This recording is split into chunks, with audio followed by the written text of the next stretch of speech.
నమస్తే మిత్రులారా. Welcome to BVR TV official. నాకు చెప్పాను కదా, నిన్నటి నుంచే హెల్త్ సరిగా లేదు, గొంతు సరిగా రావట్లేదు. సో పోలవరం ఏదైతే ఉందో, పోలవరం ప్రాజెక్టు విషయంలో రాష్ట్రానికి అన్యాయం జరుగుతుంటే చూస్తూ ఊరుకోబోమని వైసీపీ ఎంపీ మిథున్ రెడ్డి అన్నారు. అవసరమైతే పార్టీలకు అతీతంగా ఎంపీలతో కలిసి లోక్సభలో పోరాడేందుకు తాము సిద్ధంగా ఉన్నామని చెప్పారు. పార్లమెంటు బడ్జెట్ సమావేశాల్లో రాష్ట్రపతి ప్రసంగంపై ధన్యవాదాలు తెలిపే చర్చలో మాట్లాడుతూ ఆయన ఈ వ్యాఖ్యలు చేశారు. పోలవరం ప్రాజెక్టు కెపాసిటీని తగ్గించవద్దని మిథున్ రెడ్డి కోరారు. ప్రాజెక్టు కెపాసిటీ 194 టీఎంసీలని 7.5 లక్షల ఎకరాలకు సాగునీటిని అందించేలా ప్రాజెక్టుని డిజైన్ చేశారని ఆయన చెప్పారు.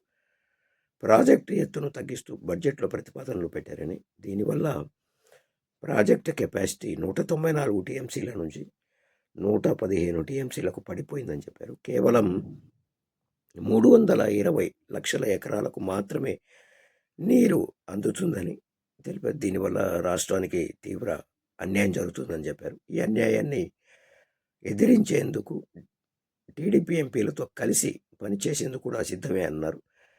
కెపాసిటీ తగ్గిస్తే జనక చర్యలకు నీరు ఎలా అందుతుందని ఆయన ప్రశ్నిస్తూ ఉన్నారు. మార్గదర్శి సంస్థ 2,600 కోట్ల కుంభకోణానికి పాల్పడిందని చెప్పారు.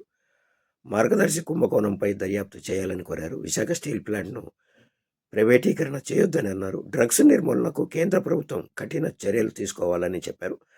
రాష్ట్రంలో క్రమంగా ఇంగ్లీష్ మీడియంను రద్దు చేస్తున్నారని ఆయన విమర్శిస్తున్నారు. నిజమే, అసలు పేద పిల్లలు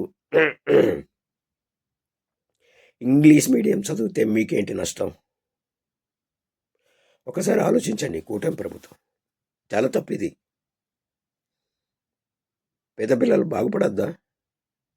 మీరొకరే మీ పిల్లలు కాన్వెంట్ చదువులు ఫారిన్ వెళ్ళాలా? మరీ దారుణం అండి.